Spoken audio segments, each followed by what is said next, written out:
नमस्कार जय जगन्नाथ मो नमिता आपण मानक स्वागत करुच्ची वन ब्लूम एजुकेशन को। आज आम नुआ आ गोटे टॉपिक पढ़ा जोटा रही कारक विभक्ति। ठीक अच्छे आ नवम श्रेणी संस्कृत व्याकरण बही तुम मानक विषयटी रही जो मैंने भी पूर्व क्लास देखी निहाती भाव में देख जो मान क्लास भल लगे निहाती भाव चैनल को सब्सक्राइब कर वीडियो को लाइक कर अन्य पाख शेयर कर। आमे पढ़ा कौन कारक और विभक्ति। आज आम कारकर सामान्य ज्ञान माने सामान्य परिचय कारक क्या कह जाए केते प्रकार कारक अच्छी केमती आम चिन्हवा ता विषय आग आम जाना। ठीक अच्छे चलो देखा फास्ट देती कौन ना कारक सामान्य ज्ञान निम्नलिखित वाक्यानि पठत निम्न दि वाक्य गुड़िक आम कौन करवा पढ़ा देखा चलो पढ़ा देखिए देवदत्त विद्यालय गच्छति। देवदत्त कौन करुच्ची विद्यालय को जाऊँगी। सेवक कार्य कुरुतः ताले सेवक कौन करुच्ची कार्य करुच्ची कारण सेवक सब कार्य करे। देवदत्त कौन करुच्ची विद्यालय को जाऊँगी। ये दुईटा वाक्य आउ गोटे वाक्य कौन रही ना शिक्षक कक्षा आगछन्ति। शिक्षक कौन कर कक्षा को आसुचंती माने श्रेणी गृह को आसुचंती। चलो देखा तापर देला कौन ना तापर देइछि उपरयुक्त तीनोटी वाक्य रे गच्छति कुरुतः आगछन्ति एही तीनोटी क्रियापद व्यवहृत होइछि। सत कथा कौन रही तुम मैंने वाक्य रे केमती चिन्हब क्रियापद जोटा कि कार्य होउथिबो जोटा सेटा होछि क्रिया। ये जो गच्छति हो कुरुतः हो आगछन्ति हो ये सब जगह कौन क्रियापद माने गोटे कार्य होउछि बोले हमको बुझाउछि। तो वाक्य रे एटा होछि क्रियापद। तापर देखा देछि उपयुक्त तीनोटी वाक्य रे गच्छति कुरुतः आगछन्ति ये सब कौन ये तीनटा होछि कौन क्रियापदर व्यवहृत होइछि। एही क्रियापद गुड़िकर वाक्य रे थिबा अन्यान्य पद यथा देवदत्त विद्यालय कार्य कक्ष इत्यादि पद सहित संबंध रही।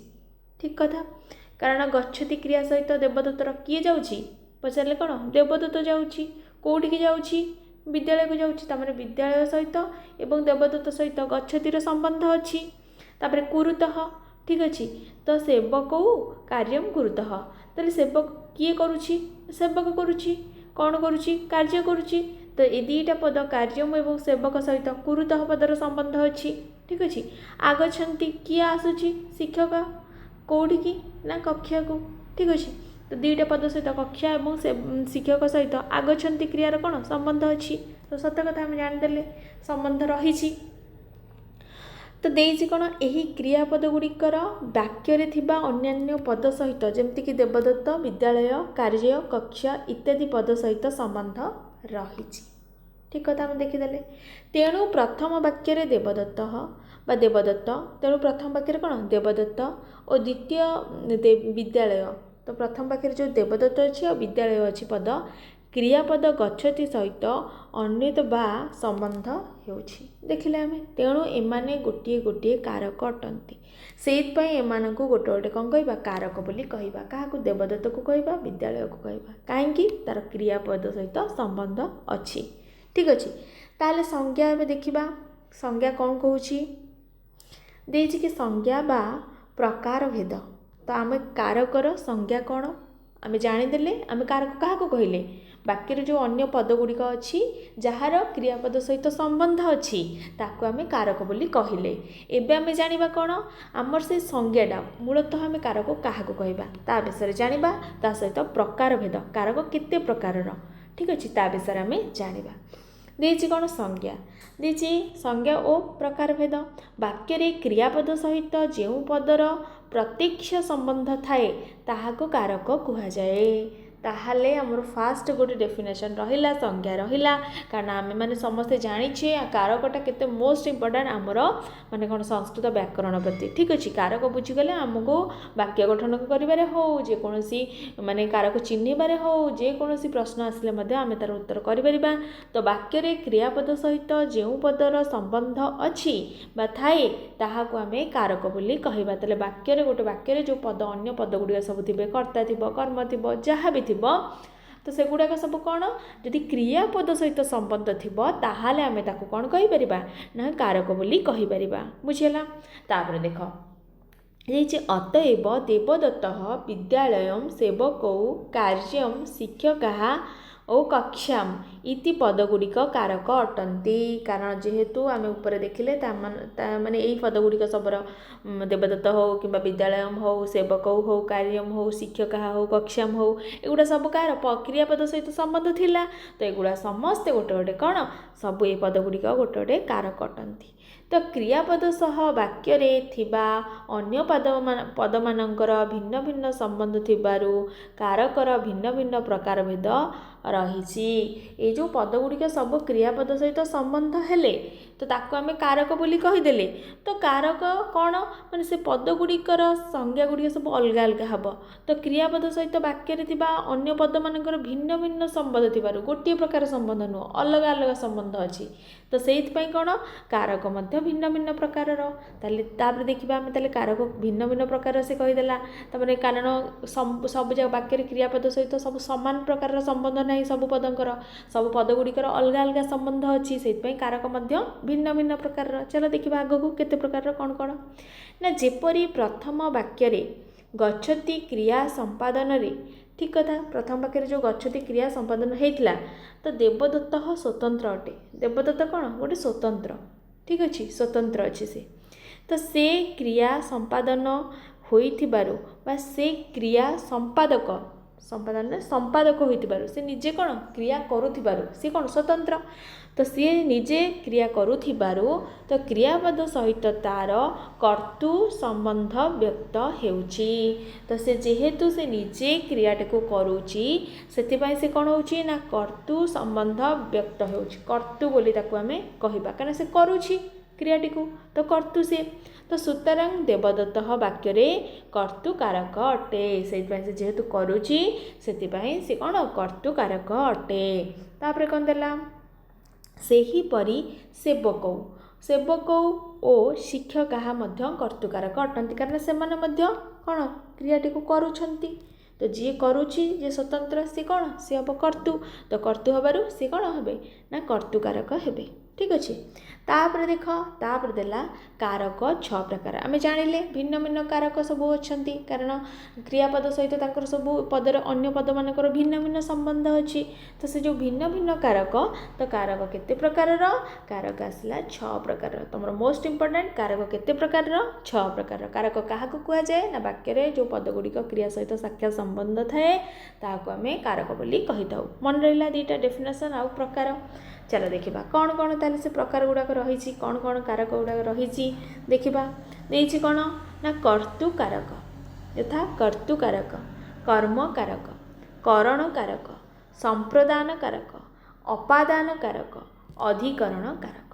ताले कारक जो 6 प्रकार रहिला फास्ट होची कर्तु कारक तापर सेकेंड रे होची कर्म कारक थर्ड होची करण कारक फोर्थ रे होची संप्रदान कारक तापर होची पंचम कौन अपादान कारक तापर 6 रे कौन अधिकरण कारक ठीक अच्छे।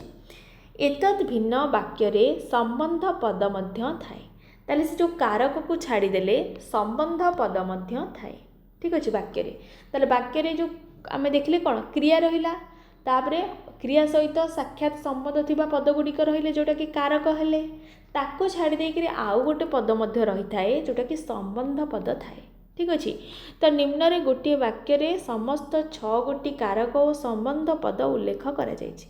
ताले वाक्य रे क्रियापद रहिबो ता सहित क्रिया सहित संबंध थिबा कारक पद रहिथिबो ता सहित कौन थिबो ना संबंध पद थिबो। संबंध पद किंतु कारक नुहे ठीक अच्छे। चलो देखा तले दि जाइए गोटे वाक्य ताकू सब नहीं आम उदाहरण करिक देखा क्या आम क्रिया कहवा क्या माने क्या आम कहवा कौन माने कारक कहवा क्या आम संबंध पद कहवा सबूर उदाहरण देखी देखी आम जा देछि कौन देछि अयोध्यार राजा दशरथ प्रातः काल कौन मागुथिबा लोक को राजकोषरु कौन देइछंती ना अमात्य मानक द्वारा धन दान करुथिले ठीक अच्छे। ताले अयोध्यार राजा दशरथ प्रातः काल मागुथिबा लोकंकु राजकोषरु अमात्य मानक द्वारा धन दान करुथिले। ए वाक्य रे संपूर्ण आमे 6 गोटी कारक को देखिबा ता सहित संबंध पद को मध्य देखिबा। चलो गोटी गोटी आमे चिन्हिबा। ଦେଇଛି କିଏ ଦାନ କରୁଥିଲେ, କିଏ ଦାନ କରୁଥିଲେ ନା ଦଶରଥ। କ'ଣ ଦଶରଥ ଦାନ କରୁଥିଲେ? ତ ବାକ୍ୟରେ ଦଶରଥ କର୍ତ୍ତୃକାରକ ଓ ପ୍ରଥମ ବିଭକ୍ତି ଅଟେ। ଠିକ୍ ଅଛି, ବିଭକ୍ତି ଆମେ ଆଗକୁ ପଢ଼ିବା। ଠିକ୍ ଅଛି, ଖାଲି ଜାଣ ଯେ ପ୍ରଥମ ବିଭକ୍ତି ଅଟେ, କିନ୍ତୁ କର୍ତ୍ତୃକାରକ ଅଟେ ବୋଲି ଭଲ ଭାବରେ ଲକ୍ଷ୍ୟ କର। କିଏ ଦାନ କରୁଥିଲା? ଦଶରଥ। ଦଶରଥ ସ୍ୱତନ୍ତ୍ର। ଠିକ୍ ଅଛି, ସିଏ ହିଁ ଦାନ କରୁଛନ୍ତି, କାର୍ଯ୍ୟଟାକୁ କରୁଛନ୍ତି। ଯିଏ କାର୍ଯ୍ୟଟାକୁ କରେ ତାକୁ ଆମେ କର୍ତ୍ତୃପଦ ବୋଲି କୁହେ। ତ କର୍ତ୍ତୃପଦରେ କ'ଣ କର୍ତ୍ତୃକାରକ ହେବ। ଦଶରଥ ହେଉଛି କର୍ତ୍ତୃକାରକ ପ୍ରଥମ ବ୍ୟକ୍ତି। ତାପରେ ଦେଇଛି କ'ଣ ଦାନ କରୁଥିଲେ? ତାହେଲେ ଦଶରଥ ଯେଉଁ ଦାନ କରୁଥିଲେ, କ'ଣ ଦାନ କରୁଥିଲେ ନା ଧନ ଦାନ କରୁଥିଲେ। ତାହେଲେ ଧନମ୍। ଠିକ୍ ଅଛି, କର୍ମକାରକ ଦ୍ୱିତୀୟ ବିଭକ୍ତି। କର୍ମକାରକ ହେଲା କିଏ? ଧନ। ଠିକ୍ ଅଛି, ବିଭକ୍ତି ଗୁଡ଼ା ଆମେ ପରେ ଦେଖିବା। ତମେ ଲକ୍ଷ୍ୟ କର କ'ଣ କାରକଟା କ'ଣ ନା କର୍ମକାରକ। ଧନମ୍ କାହାକୁ ଦାନ କରୁଥିଲେ? ଧନକୁ। ଠିକ୍ ଅଛି, ତୁମମାନେ ଆଗରୁ ଜାଣିଥିବ, ମୁଁ ପୂର୍ବ କ୍ଲାସ୍ରେ ବହୁତ ଥର କହିଛି ବିଭକ୍ତି ବା କାର ଗୋଟେ ଚିହ୍ନ କ'ଣ, ଟିଟା ଗୁଡ଼ିଏ ମାନେ କୁଙ୍କୁ ମାନଙ୍କୁ ରେ ଦ୍ୱାରା ମାନଙ୍କୁ ଏସବୁ ବିଭକ୍ତିରେ ଆମେ ପଢ଼ିବା। ଠିକ୍ ଅଛି, ତାହେଲେ କାହାକୁ ଦାନ କରୁଥିଲେ ନା ଧନକୁ ଦାନ କରୁଥିଲେ। ତାହେଲେ ଧନ ହେଇଗଲା କ'ଣ କର୍ମକାରକ। ତାପରେ ଦେଇଛି କାହା ଦ୍ୱାରା ଦାନ କରୁଥିଲେ ନା ଅମାତ୍ୟମାନଙ୍କ ଦ୍ୱାରା। ଠିକ୍ ଅଛି, ଅମାତ୍ୟମାନଙ୍କ ଦ୍ୱାରା। ତ ଅମାତ୍ୟୈହି। ଠିକ୍ ଅଛି, ତ ଇଏ ହେବ କ'ଣ କରଣ କାରକ। ଠିକ୍ ଅଛି, ଯାହାଦ୍ୱାରା କ୍ରିୟାଟା କରାଯାଏ ସେ ହେବ କରଣ। ତ ଅମାତ୍ୟମାନଙ୍କ ଦ୍ୱାରା ହେଉଥିଲା, ତ ଅମାତ୍ୟ ହେଉଛି କ'ଣ କରଣ କାରକ। ଯେଉଁ ଅମାତ୍ୟୈହି ଅଛି ସେ ହେବ କ'ଣ କରଣ କାରକ। ତାପରେ ଦେଇଛି କାହାକୁ ଦାନ କରୁଥିଲେ? ମାଗୁଥିବା ଲୋକଙ୍କୁ। ତାଙ୍କୁ ଯାହାକୁ ଦାନ କରାଯାଏ ସେଠି କ'ଣ ସମ୍ପ୍ରଦାନ ହେବ। ତ ଯାଚକେଭ୍ୟଃ, ତ ସମ୍ପ୍ରଦାନ କାରକ ସେ। ଠିକ୍ ଅଛି, ଯାଚକେଭ୍ୟଃ ତ ସମ୍ପ୍ରଦାନ କାରକ ହେଲା ସେ। କେଉଁଠାରୁ ଦାନ କରୁଥିଲେ ନା ରାଜକୋଷରୁ। ରାଜକୋଷରୁ ସେଟା ଅଲଗା ହେଉଥିଲା। ଠିକ୍ ଅଛି, ରାଜକୋଷାତ୍ ତ ଅପାଦାନ କାରକ ସେଠି ଲାଗିବ। ଠିକ୍ ଅଛି, ତାପରେ ଦେଇଛି କ'ଣ କେତେବେଳେ ଦାନ କରୁଥିଲେ? ପ୍ରାତଃ କାଳରେ। କେତେବେଳେ? ପ୍ରାତଃ କାଳେ। ତ ପ୍ରାତଃ କାଳେ କ'ଣ ହେବ ସମୟରେ ଅଧିକରଣ କାରକ। ଠିକ୍ ଅଛି, କେଉଁ ଦେଶର ରାଜା? ଏଇଠି ଆସିଲା 6ଟା ତ ଆମେ କାରକ ପଢ଼ିଦେଲେ। କେଉଁ ଦେଶର ରାଜା? ତ ଅଯୋଧ୍ୟାର ରାଜା। ତ ଅଯୋଧ୍ୟାୟାଃ। ତ ଅଯୋଧ୍ୟା କ'ଣ ଗୋଟେ ଅଯୋଧ୍ୟା। ଆମେ ଯଦି କ୍ରିୟାପଦକୁ ସମ୍ବନ୍ଧ କ'ଣ କରୁଥିଲେ, କ୍ରିୟାପଦ ଆମର ଏଠି କ'ଣ ରହିଲା କରୁଥିଲେ। ଠିକ୍ ଅଛି, ତ ସେ କରୁଥିଲେ କ୍ରିୟା ସହିତ କ'ଣ ଆମର ସମ୍ବନ୍ଧ ଅଛି କି କିଛି ଅଯୋଧ୍ୟା ସହିତ? ଅଯୋଧ୍ୟା ସହିତ ସମ୍ବନ୍ଧ ନାହିଁ। ସେ ଯେଉଁଠି ବି ଦାନ କରିଥିଲେ ଆମର କିଛି ଅସୁବିଧା ନାହିଁ। ତ ଦାନ କରିବା କାର୍ଯ୍ୟ କିଏ କରୁଥିଲେ ନା ରାଜା କରୁଥିଲେ। କାହା ଦ୍ୱାରା କରୁଥିଲେ, କେମିତି କରୁଥିଲେ, କେଉଁଠୁ କରୁଥିଲେ, ସେଗୁଡ଼ା ସବୁ କରୁଥିଲେ ସହିତ ସମ୍ବନ୍ଧ ଅଛି। କିନ୍ତୁ ଅଯୋଧ୍ୟା, ଅଯୋଧ୍ୟା କ'ଣ? ଅଯୋଧ୍ୟା ହେଉଛି ଗୋଟେ ସମ୍ବନ୍ଧ ପଦ, ସେଟା କାରକ ହେବ ନାହିଁ। ତ କେଉଁ ଦେଶର ରାଜା? ତ ରାଜାଙ୍କ ସହିତ ସେଟା ସମ୍ବନ୍ଧ ଅଛି, ସେଟା କ୍ରିୟାପଦ ସହିତ ସମ୍ବନ୍ଧ ନାହିଁ। ଯେହେତୁ ସେ କ୍ରିୟାପଦ ସହିତ ସମ୍ବନ୍ଧ ନାହିଁ ଅଯୋଧ୍ୟା, ତ ଅଯୋଧ୍ୟା ହେଇଯିବ କ'ଣ ସମ୍ବନ୍ଧ ପଦ, ଯେଉଁଥିରେ କି ଷଷ୍ଠୀ ବିଭକ୍ତି ଲାଗିବ। ଆମେ ସେଟା ପରେ ଦେଖିବା। ଠିକ୍ ଅଛି, ତାପରେ ଦେଲା କ'ଣ ନା ଅଯୋଧ୍ୟାୟାଃ ରାଜା ଦଶରଥ ପ୍ରାତଃକାଳେ ଅମାତ୍ୟୈଃ ରାଜକୋଷାତ୍ ଯାଚକେଭ୍ୟଃ ଧନମଦଦାତ୍। ଏହିପରି କାରକ 6 ପ୍ରକାର ଅଟେ। ଠିକ୍ ଅଛି, ଏପରିକା କାରକ କେତେ ପ୍ରକାରର ନା 6 ପ୍ରକାର। ଆମେ ସବୁ ଜାଣିଗଲେ। ଠିକ୍ ଅଛି, କ୍ରିୟାନୈତ୍ୱମ୍ କାରକତ୍ୱମ୍, କ୍ରିୟା ଜନକତ୍ୱମ୍ କାରକତ୍ୱମ୍, ଅର୍ଥାତ୍ ଯିଏ କ୍ରିୟାର ଜନକ ତାହାକୁ ମଧ୍ୟ କାରକ କୁହାଯାଏ। ତାହେଲେ କ୍ରିୟାର ଜନକ ଯିଏ ତାକୁ ଆମେ କାରକ ବୋଲି କହିଲେ। ଠିକ୍ ଅଛି, ଏଇଠି ବୁଝିପାରିଲ କି ନାହିଁ? ତାମାନେ ତୁମେ ଜାଣିପାରିଲ କାରକର ସାମାନ୍ୟ ପରିଚୟରେ ଆମେ କ'ଣ ପଢ଼ିଲେ? କାରକ ଆମେ କାହାକୁ କହିବା ନା କାରକ ଆମେ ତାକୁ କହିବା କ୍ରିୟାପଦ, ଯେଉଁ ବାକ୍ୟରେ ଯେଉଁ କର୍ତ୍ତା ପଦ ଥାଏ, କ୍ରିୟାପଦ ଥାଏ, ତାପରେ କର୍ମ ଥାଏ, କର୍ତ୍ତା କ୍ରିୟା କର୍ମ ଆଉ ଅନ୍ୟାନ୍ୟ ପଦକୁ ନେଇକି ଆମର ବାକ୍ୟ ଗଠନ କରାଯାଏ। ସେ ବାକ୍ୟରେ ଯେଉଁ କ୍ରିୟାପଦଟା ଥାଏ ସେ କ୍ରିୟାପଦ ସହିତ ବାକ୍ୟରେ ଅନ୍ୟ ପଦମାନଙ୍କର ସାକ୍ଷାତ ସମ୍ବନ୍ଧକୁ ଆମେ କାରକ ବୋଲି କହିବା। ତ କାରକର ଡେଫିନେସନ୍ ମଧ୍ୟ ଆମେ ଜାଣିଲେ କ'ଣ? ବାକ୍ୟରେ କ୍ରିୟାପଦ ସହିତ ଯେଉଁ ପଦର ପ୍ରତ୍ୟକ୍ଷ ସମ୍ବନ୍ଧ ଥାଏ ତାହାକୁ ଆମେ କାରକ ବୋଲି କହିଲେ।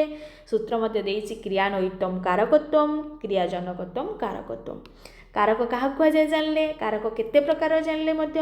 କାରକ ହେଉଛି 6 ପ୍ରକାରର, ଯେଉଁଟା ରହିଛି କ'ଣ ନା କର୍ତ୍ତା କାରକ, କର୍ମ କାରକ, ତାପରେ କ'ଣ ଦେଇଛି ନା କରଣ କାରକ, ସମ୍ପ୍ରଦାନ କାରକ, ଅପାଦାନ କାରକ, ଅଧିକରଣ କାରକ।